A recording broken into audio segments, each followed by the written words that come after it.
Brazil का जो southern part है, ब्राज़ील का जो साउथ पार्ट है वहाँ पर है Brazilian highlands. This part is called Brazilian highlands. So we are continuing from Brazilian highlands. Highland क्या है, ठीक है. अच्छा, बिफोर स्टार्टिंग द वीडियो, अगर इसके पहले वाला वीडियो आपने नहीं देखा है तो go to my channel playlist, या आप नए हो चैनल पे तो go to my channel playlist. सारे वीडियो सीक्वेंस में अवेलेबल है, सारे वीडियो, ठीक है. सो हाईलैंड्स के बारे में पढ़ेंगे अभी हम. ब्राज़ील के हाईलैंड्स क्या है, ठीक है. The southern Brazil is occupied by an extensive plateau. जो साउथ पार्ट है ब्राज़ील का, जो मैंने अभी आपको मैप में बताया, वहाँ पे एक्सटेंसिव प्लेटो रीजन है पूरा. स्मॉल स्मॉल माउंटेन्स है, उसको प्लेटो कहते हैं. This is differently described as Brazilian highlands. इसको क्या नाम से कहा जाता है? Brazilian highlands. और ब्राज़ीलियन शील्ड, उसको ब्राज़ीलियन शील्ड भी कहा जाता है, ब्राज़ीलियन प्लेटो भी कहा जाता है, ठीक है. Brazilian and Guiana highlands are together forms the core of South American continent. Brazilian highland, और देखो मैं पीछे आपको बताऊँ, ये मैप में देखो, यहाँ पर है गायना हाईलैंड्स और यहाँ पर है ब्राज़ीलियन हाईलैंड्स. ये दोनों मिलकर, ठीक है, नॉर्थ साउथ, ये दोनों मिलकर साउथ अमेरिका का कॉन्टिनेंट का कोर पार्ट है. देखो यहाँ पर Brazilian and Guiana highlands together form the core, यानी centre of South American continent, ठीक है. बार बार मैप में देखेंगे तो कॉन्सेप्ट भी क्लियर होता है, बट थोड़ा सा टाइम एक्स्ट्रा जाता है, ठीक है. सो आप भी मैप में देख देख के, और वो फोकस में भी आएगा, बाइड भी हो जाता है ऑटोमेटिकली, ठीक है. तो ब्राज़ीलियन हाईलैंड और गायना हाईलैंड, ये दोनों मिलकर क्या है? साउथ अमेरिका का कोर पार्ट है. ब्राज़ीलियन हाईलैंड को शील्ड भी कहते हैं, ब्राज़ीलियन शील्ड. शील्ड मतलब प्रोटेक्टिंग कवर, ठीक है. और ब्राज़ीलियन प्लेटो भी कहते हैं.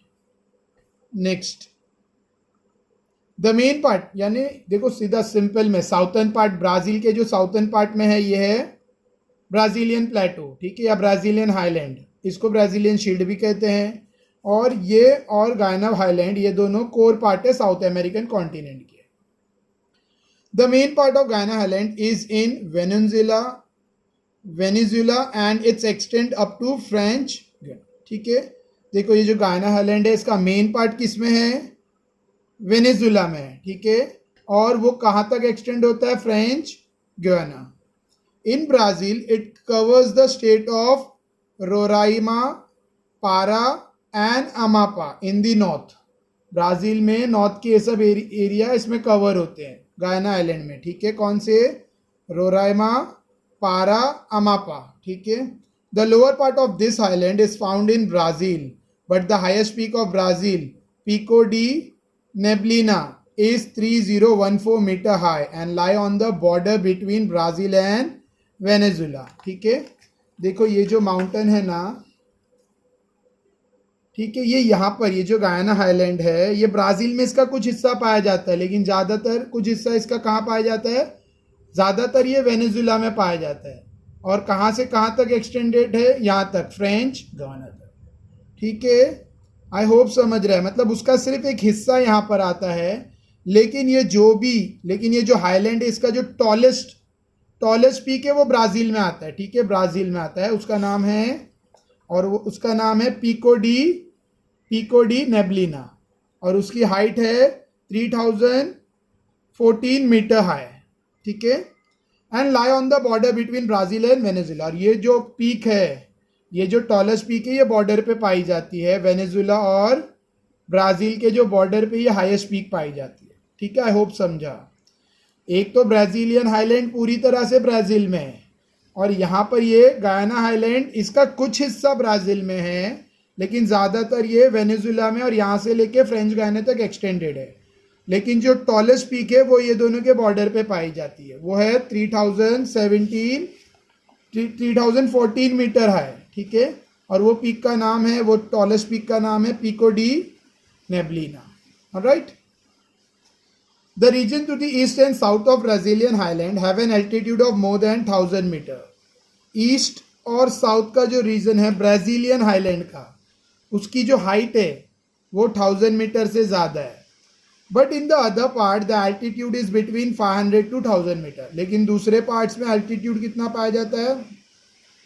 500 टू, एल्टीट्यूड मतलब हाइट, 500 to 1000 मीटर, यानी ब्राज़ीलियन हाईलैंड में 1000 मीटर से ज़्यादा हाइट है, बाकी दूसरे पार्ट्स में 500 से 1000 मीटर है। The highland gradually slopes towards north and slopes are not very steep. ठीक है, ये जो हाईलैंड्स है ये ग्रेजुअली मतलब धीरे धीरे ढलान, इनकी ढलान है, किस तरफ ढलान है इनकी? नॉर्थ की तरफ। ये जो हाईलैंड है ये धीरे धीरे झुकते जा रहे हैं, मतलब इनकी हाइट कम होते जा रही है, यानी स्लोप फॉर्म हो रहा है, ठीक है, नॉर्थ के डायरेक्शन में। लेकिन ये स्लोप एकदम स्टीप नहीं है, ढलान एकदम स्ट्रेट नहीं है, बल्कि धीरे स्लो मतलब धीरे धीरे कम हो रही है ढलान, स्टीप स्लोप नहीं है, अचानक में एकदम कम नहीं हो रही slope. The tributaries of Amazon flowing through this region make rapid and waterfall. Amazon की जो ट्रिब्यूटरीज है जो यहाँ से फ्लो होती है, मेक रैपिड एंड जो ट्रिब्यूटरीज यानी जो नदियाँ Amazon में पानी डालती है, Amazon को पानी देती है, ठीक है, ट्रिब्यूटरीज, वो यहाँ पर फास्ट फ्लो होती है और यहाँ पर वाटरफॉल भी उनकी वजह से क्रिएट होता है। Towards the north the slopes are steep but not abrupt. ठीक है, नॉर्थ के डायरेक्शन में स्लोप थोड़ी सी स्टीप है, स्टीप मतलब खड़ी ढलान, ठीक है, एकदम स्टीप स्लोप। तो इधर ज़्यादा स्टीप स्लोप नहीं है, लेकिन नॉर्थ के डायरेक्शन में थोड़ी बहुत स्टीप है स्लोप, लेकिन इतनी भी एब्रप्ट नहीं है, मतलब इतनी ज़्यादा खड़ी ढलान नहीं है, हल्की सी स्टीप है।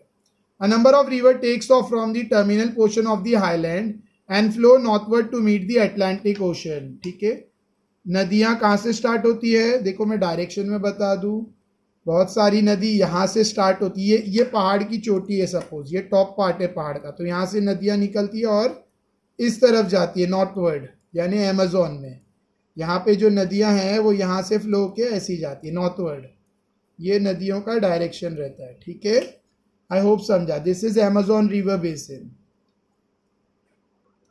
देखो कुछ नदियाँ यहाँ टिप से स्टार्ट होती है, इसके माउंटेन के टिप से, और कहाँ जाके एंड होती है? मतलब Amazon बेसिन में नहीं जाती, कुछ रिवर्स कहाँ जाती है, अपना पानी कहाँ एम्प्टी करती है? North Atlantic ocean. ठीक है, कुछ रिवर्स जो ये पार्ट में आ रहा है और ये पार्ट में भी, ठीक है, तो ये Amazon रिवर में जाने की बजाय ये सीधा अपना पानी नॉर्थ एटलांटिक ओशन में एम्प्टी करती है, नॉर्थवर्ड ही जाती है लेकिन। ऑलराइट, सो ये नॉर्थ एटलांटिक ओशन है और ये साउथ एटलांटिक ओशन है। ठीक है, north south. Some major rivers, कुछ बड़ी नदियाँ like Uruguay, Paraguay and Parana originate from the southern slope. कुछ बड़ी नदियाँ जैसे यूरुगे और पैरागे एंड पराना, ये कहाँ से ओरिजिनेट होती है? साउथर्न स्लोप से of the highland, and enters Argentina, वहाँ से ओरिजिनेट होके अर्जेंटीना में एंटर होती है। It slopes towards the east is steep and it appears in the form of an escarpment. Argentina में एंटर होती है, हाईलैंड से ओरिजिनेट होती है। कौन सी नदियाँ? यूरुगे, पैरागे एंड पराना। ठीक है, southern slope of the highland से ओरिजिनेट होती है और कहाँ एंटर होती है? अर्जेंटीना में। It slopes towards the east, इनका स्लोप किस तरफ होता है? ईस्टवर्ड। ठीक है, और इनका स्लोप स्टीप होता है, यानी ज़्यादा स्ट्रेट मतलब ज़्यादा स्लोप वाला रहता है। It appears in the form of escarpment, और फिर ये क्या फॉर्म होता है इसकी वजह से? एस्कार्पमेंट। ना, व्हाट इज एस्कार्पमेंट अभी हम देखेंगे। देखो ये अर्जेंटीना है, ठीक है, तो यहाँ पर है रिवर पैरागे रिवर। ठीक है, ये स्टार्ट हो रही है यहाँ से, ये यहाँ से ब्राज़ील से फ्लो कर आ रही है और फिर ये कहाँ एंटर हो गई? अर्जेंटीना में। अर्जेंटीना दूसरे देश में एंटर हो रही है, ठीक है, वही रिवर पैरागे। और यहाँ पर भी you can see this is another river Uruguay river, वो भी अर्जेंटीना से फ्लो हो रही यूरुगे। ठीक है, तो ये नदियाँ यहाँ से फ्लो कर आती है, फिर ब्राज़ील में फ्लो हो रही है। देखो फिर से ये यहाँ से यहाँ पर जॉइंट हो रही है और फिर एस्कार्पमेंट क्रिएट कर रही है। नदियों की वजह से एक एस्कार्पमेंट क्रिएट होता है जिसको ग्रेट एस्कार्पमेंट कहते हैं। ठीक है, तो पहले तो नदियाँ देख लो, कौन सी रिवर है? पैरागे रिवर और पराना रिवर भी होगी, हाँ, पराना रिवर और यूरुगे रिवर। ठीक है, ये तीनों साउथ की तरफ जा रही है और फिर यहाँ से ये ग्रेट एस्कार्पमेंट को ओरिजिनेट करती है, मतलब इसकी वजह से ग्रेट एस्कार्पमेंट होता है। अब क्या है ग्रेट एस्कार्पमेंट, जस्ट सी। देखो ये जो हाईलैंड का एरिया है, ये एरिया, ठीक है, इसकी हाइट अराउंड 750 मीटर है, ये एरिया हाईलैंड का एरिया, ठीक है। और ये एकदम जैसे खड़ी चट्टाने हैं, खड़े खड़े स्टीप स्टीप माउंटेन्स है, यानी स्टीप स्लोप वाले माउंटेन्स है। तो ये जो एस्कार्पमेंट वाला एरिया है, यहाँ पर जो हाईलैंड्स है, जो माउंटेन्स है, जो 750 अप्रॉक्स मीटर हाइट वाले प्लेटोज है, वो एकदम स्टीप स्लोप वाले हैं। तो ये ना एज अ बैरियर एक्ट करते हैं, ठीक है। मतलब जो यहाँ से रेन क्लाउड्स आते हैं, ठीक है, जो अटलांटिक, साउथ अटलांटिक से जो बादल क्लाउड्स, रेनफॉल के लिए क्लाउड्स आते हैं, वो इससे ब्लॉक हो जाते हैं, इन एस्कार्पमेंट से ब्लॉक हो जाते हैं, जिसकी वजह से इसके पीछे वाले एरिया को पानी नहीं मिलता, बारिश नहीं मिलती। क्योंकि जब ये क्लाउड्स आके इतने बड़े ये माउंटेन से टकराते हैं, तो उनकी हाइट रेज होती है और वहाँ तक जाने में वो अपना प्रेसिपिटेशन यानी मॉइस्चर लूज कर देते हैं। एज अ रिजल्ट ये रेन शेडो जोन बनता है। पीछे वाला जो जोन है वो क्या है, rain shadow zone. Rain shadow zone मतलब यहाँ पर पानी, यहाँ पर बारिश का पानी कम होता है, बारिश कम होती है, ठीक है। तो ये एस्कार्पमेंट किसकी वजह से बना है, it is due to high plateau, highland के जो प्लेटो है, ब्राजीलियन हाईलैंड की वजह से ये ग्रेट एस्कार्पमेंट बना है, ठीक है।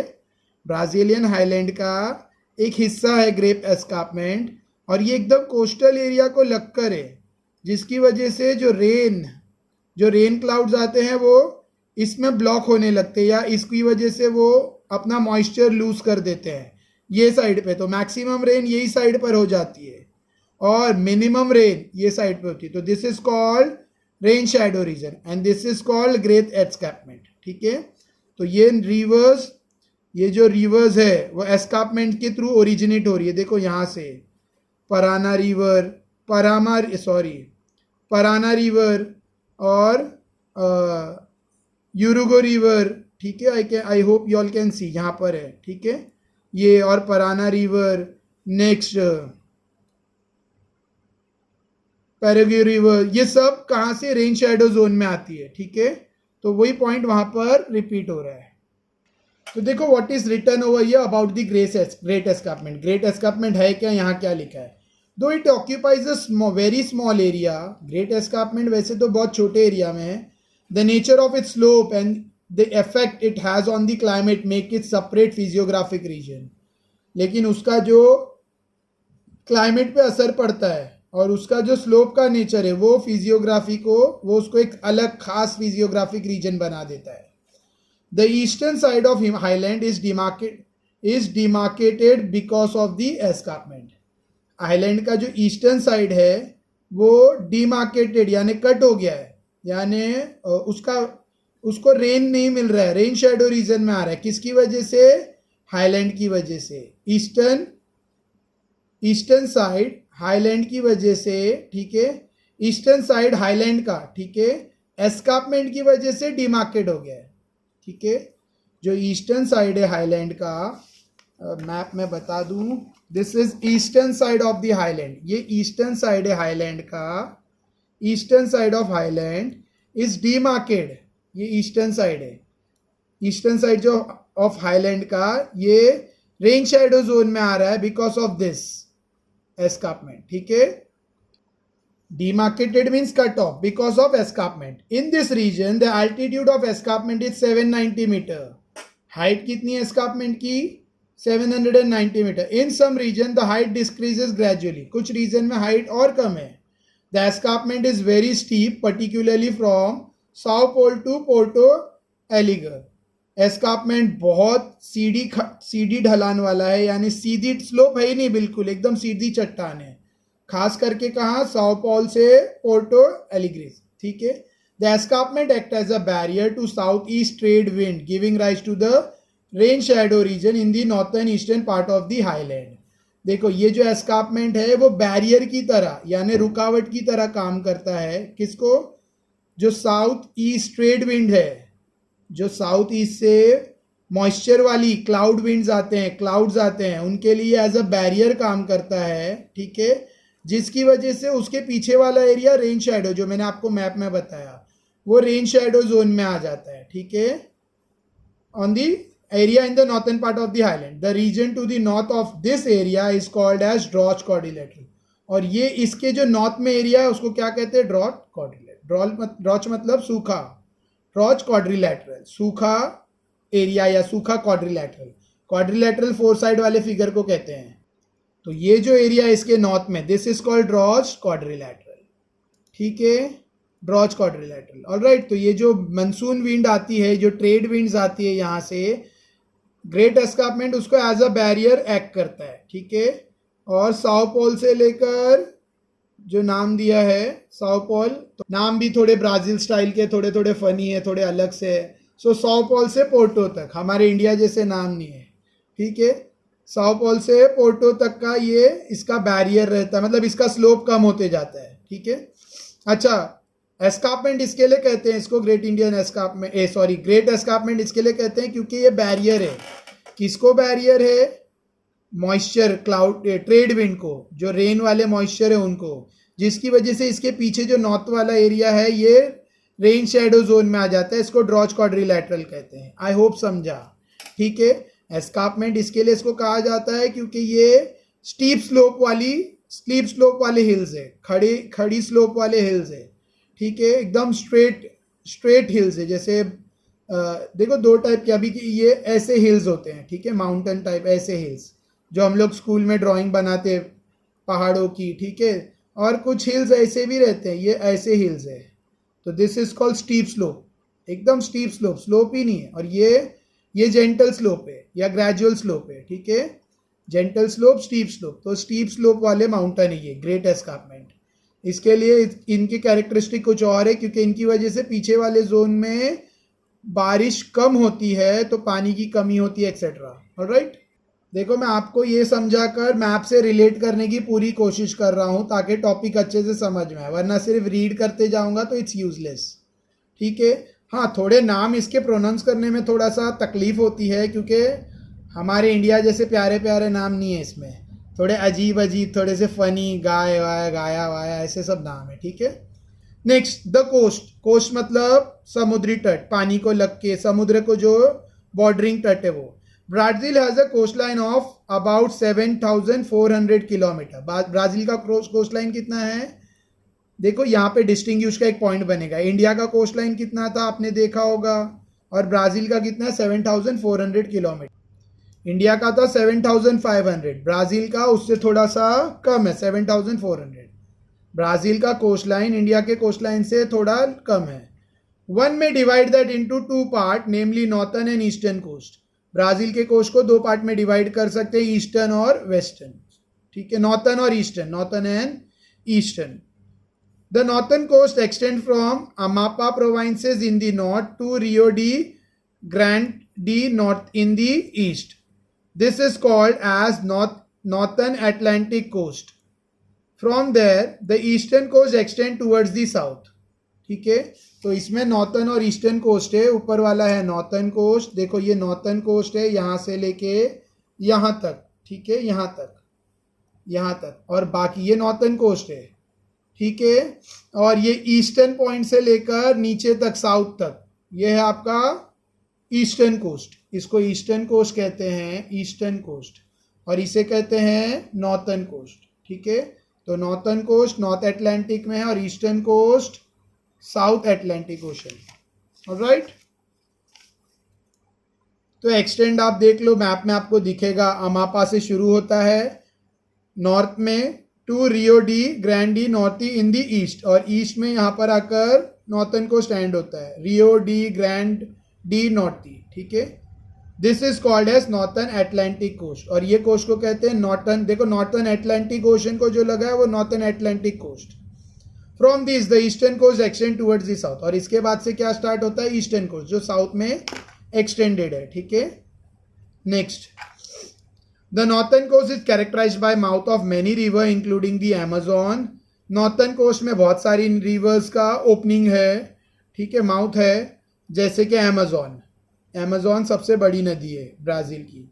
Therefore this region is a low lying region, इसके लिए रीजन थोड़ा सा लो हाइट वाला रीजन है। On this coast lie the Marajo island, ये कोस्ट पर एक आइलैंड है जिसका नाम है मराजो आइलैंड। मैं आपको अभी मैप में मराजो आइलैंड बताऊंगा और ये अमापा प्रोविंसेस, रियो डी ग्रैंडी, ये सब हम लोग ढूंढेंगे, ठीक है। Marajo and Sao Marcos bay, Marajo and Sao Marcos bay. Marajo is a large coastal island located between the mouth of river Amazon and river Tocantins. Tocantins. The eastern coast receives, sorry यहाँ तक complete हुआ, हम लोग इतना map में देखते हैं क्या है। देखो यहाँ पर रिवर है, माराजो आइलैंड है, यहाँ पर आइलैंड है, सॉरी यहाँ पर आइलैंड है मराजो आइलैंड, और उसको लग के है मराजो बे। ये मराजो आइलैंड है जो रिवर अमेजोन का माउथ है, ठीक है, और ये उसको लग के बाजू में मराजो बे है, ठीक है।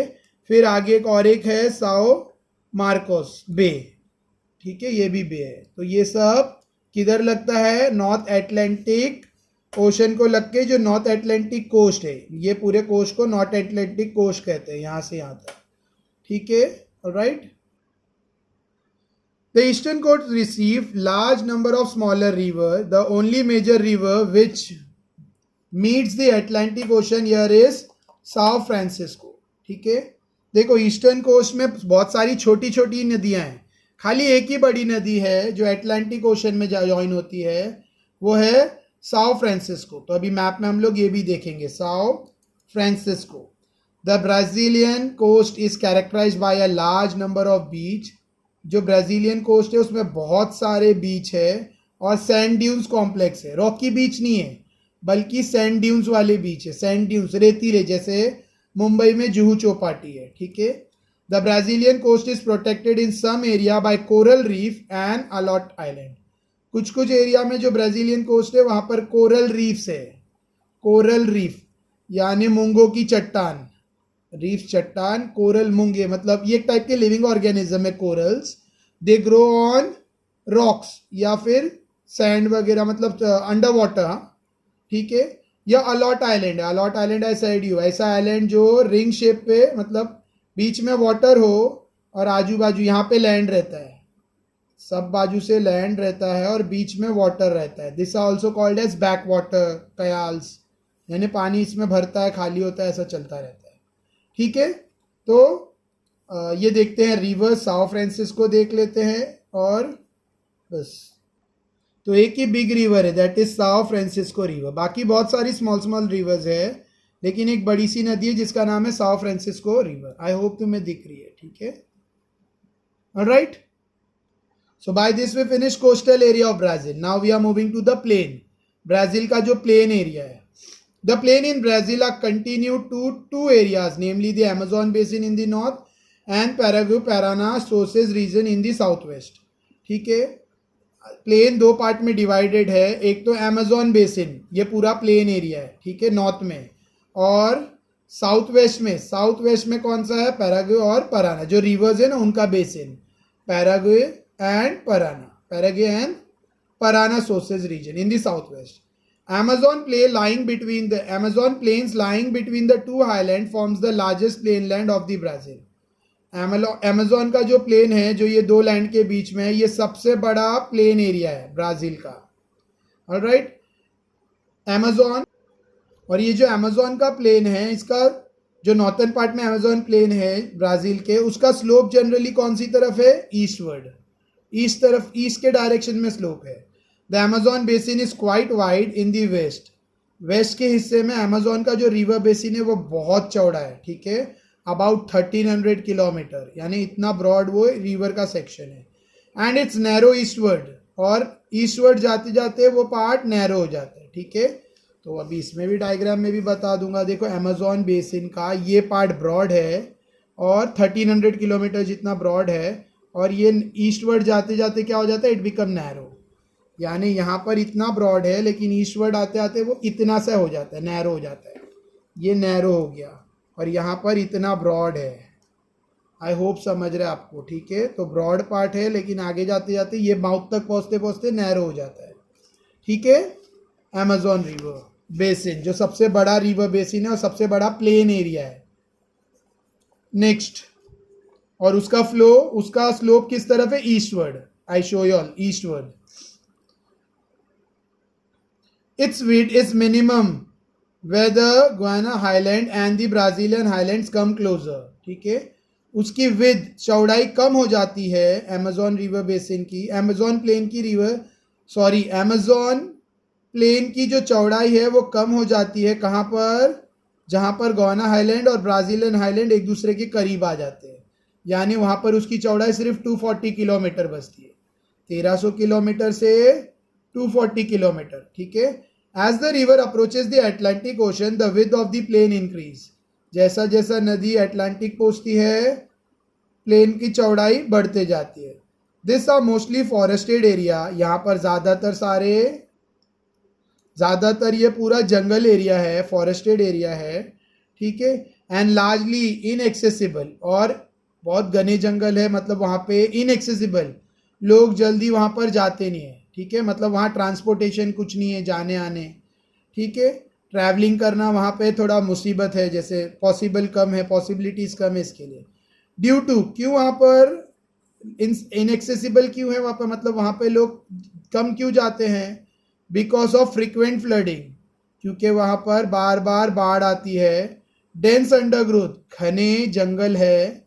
Most of the Amazon plain are covered by tropical rain forest. ज़्यादातर सारे अमेजोन प्लेन किससे कवर्ड है?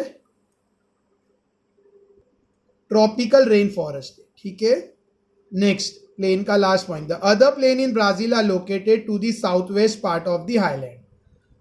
ब्राजील के कुछ और प्लेन्स किससे कवर्ड है? South west part of the highland में. ठीक है. They forms the sources region of Paraguay, और वही रीजन बन रहा है किसका? नदी के सोर्सेज का. कौन सी रिवर्स के? Paraguay and Parana. The sources region of Paraguay slopes towards the south, while the sources region of Parana slopes towards the southwest. ठीक है. अब ये नदी का जो स्लोप है, पैराग्वे नदी का जो स्लोप है वो साउथ की तरफ है, यानी नीचे की तरफ है, और पराना का जो स्लोप है वो साउथ वेस्ट, यानी नीचे और वेस्ट की तरफ. ठीक है. Pantanal is one of the largest wetland in the world. Pantanal दुनिया का एक सबसे बड़ा वेटलैंड मतलब कीचड़, दलदली एरिया है. ठीक है. दलदली एरिया, मार्शी लैंड बोल सकते हैं. ठीक है. वेटलैंड है, वेटलैंड यानी वहाँ पर ज़्यादातर पानी और कीचड़ रहता है. ठीक है. इट लाइज, जैसे सुंदरबन है, सुंदरबन भी एक वेटलैंड की तरह है, वेटलैंड वाला फॉरेस्ट है वैसा. It lies towards the south west part of the highland area. ये जो पेंटानल है, ये कहाँ पे पेंटानल पाया जाता है? South west part of highland area. It is a region of swamp. देखो वहाँ पर दलदल रहता है. स्वैम्प मतलब दलदल, कीचड़, एंड मार्शेस, कीचड़. ठीक है. इन the north west मटो Grosso do सल. ठीक है, जगह का नाम है वहाँ पर, उसके नॉर्थ वेस्ट में मटो Grosso do Sul in Brazil, and it extend in Argentina too. और फिर ये जो एरिया है आधा ब्राज़ील में, मतलब ब्राज़ील में भी है और फिर अर्जेंटीना में भी ये स्वैम्प मार्शी एरिया पाया जाता है, वेटलैंड पाया जाता है. ठीक है, जिसका नाम है पेंटानल. ऑलराइट, तो by this we have finished the plain area. Now islands. So islands तो छोटा सा सिंपल सा टॉपिक है, ज़्यादा नहीं है इसमें आइलैंड में कुछ, क्योंकि ब्राज़ील में कोई खास ज़्यादा आइलैंड नहीं है. तो दो टाइप के आइलैंड्स है. ठीक है. मेनलैंड के अलावा some islands are also included in Brazil. Mainland के अलावा कुछ आइलैंड्स भी है ब्राज़ील के. they can be classified into coastal island and marine islands. और आइलैंड्स के दो तरीके के आइलैंड्स है, एक जो कोस्ट को लग के, यानी ब्राज़ील के जो कोस्टल एरिया को लग के जो आइलैंड है, ब्राज़ील के जो समुद्री किनारे हैं उनको लग के जो आइलैंड है उसको कोस्टल आइलैंड कहते हैं. और एक समुद्र के अंदर, यानी मेनलैंड से 300 किलोमीटर दूर. ठीक है. आप कोस्टल एरिया मतलब जो कोस्ट पार्ट को छोड़कर आप 300 किलोमीटर आप आगे जाओगे वहाँ पे आइलैंड पाए जाते हैं, उसे कहते हैं मरीन आइलैंड्स. ठीक है. Most of the coastal island है फॉर्म ड्यू टू डेपोजिशन. ज़्यादातर जो कोस्टल आइलैंड है वो रिवर के डेपोजिशन की वजह से फॉर्म हुए. Marine island were a part of mainland. Marine island है वो पार्ट है, किसके पार्ट है? मेनलैंड का ही पार्ट बोला जाएगा, लेकिन they are more than 300 kilometre away from the mainland. Mainland से 300 किलोमीटर दूर है अटलांटिक ओशन में. This island are mostly rocky, ये आइलैंड ज़्यादातर पथरीले है, रॉकी है। They are the top of submerge mountain, और ये जो आइलैंड है ये डूबे हुए माउंटेन के टॉप पर है, मतलब आधा आधा माउंटेन पानी में है और आधा उसके ऊपर टॉप पर ये आइलैंड्स पाए जाते हैं जो रॉकी है। The islands near the coast of south, और जो आइलैंड नज़दीक है कोस्ट के south Atlantic ocean are coral islands, वो सारे आइलैंड्स क्या है, कोरल आइलैंड, ठीक है। And they are called atolls, और उनको अटॉल्स कहते हैं। I said you coral island ऐसा रिंग शेप का, ठीक है, ये आइलैंड पार्ट है और अंदर के पार्ट में पानी है और बाहर भी पूरा पानी है, ठीक है, खाली इतना रॉकी आइलैंड है रिंग शेप में। ऑलराइट, आई होप समझा। इसके बाद चैप्टर का लास्ट पार्ट शुरू होगा, यानी ब्राज़ील का ड्रेनेज और अमेज़न, ब्राज़ील की नदियाँ कौन से डायरेक्शन में फ्लो होती है, कहाँ कौन सी नदी है, एक्सेट्रा, ठीक है, और फिर इंडिया के बारे में। Then we will finish the chapter, India का ड्रेनेज आएगा और फाइनली वी विल फिनिश। थोड़ा लेंदी चैप्टर है, शायद 8 to 9 पेजेस का चैप्टर है, ठीक है, अप्रॉक्स, मैंने प्रॉपर काउंट नहीं किया, अप्रॉक्स, ठीक है। आई होप यहाँ तक का वीडियो आपको समझा, आइलैंड्स तक, ब्राज़ील के आइलैंड्स, इसके बाद रिवर्स है मतलब ड्रेनेज है, ठीक है। आखिर यहाँ तक वीडियो समझा तो लाइक करो, शेयर, सब्सक्राइब, शेयर करो, ठीक है। और मिस्टेक्स तो ही होगी मुझसे, क्योंकि I am not an angel, मैं भी एक कॉमन ह्यूमन बीइंग हूँ, तो कुछ ना कुछ मिस्टेक मुझे पता है हुई होगी, क्योंकि मैं प्रिपेयर भी नहीं करता हूँ ज़्यादा, मैंने प्रिपेयर भी नहीं किया ये पार्ट और डायरेक्टली एक्सप्लेन किया है, तो प्रोनाउंसिएशन में देयर में भी मिस्टेक हो सकता है, कुछ चीज़ें मैंने रॉन्ग थोड़ा बहुत बता दी हो, मतलब एक्सप्लेनेशन में, और उसको फिर बाद में करेक्शन किया हो, लेकिन फर्स्ट स्टेप में मैंने उसको थोड़ा रॉन्गली रीड कर दिया या रॉन्गली एक्सप्लेन किया, तो please don't mind for me, please don't mind it, ignore it, ठीक है। आई होप चैप्टर समझा, I am trying my best to make it easy for you. Thank you.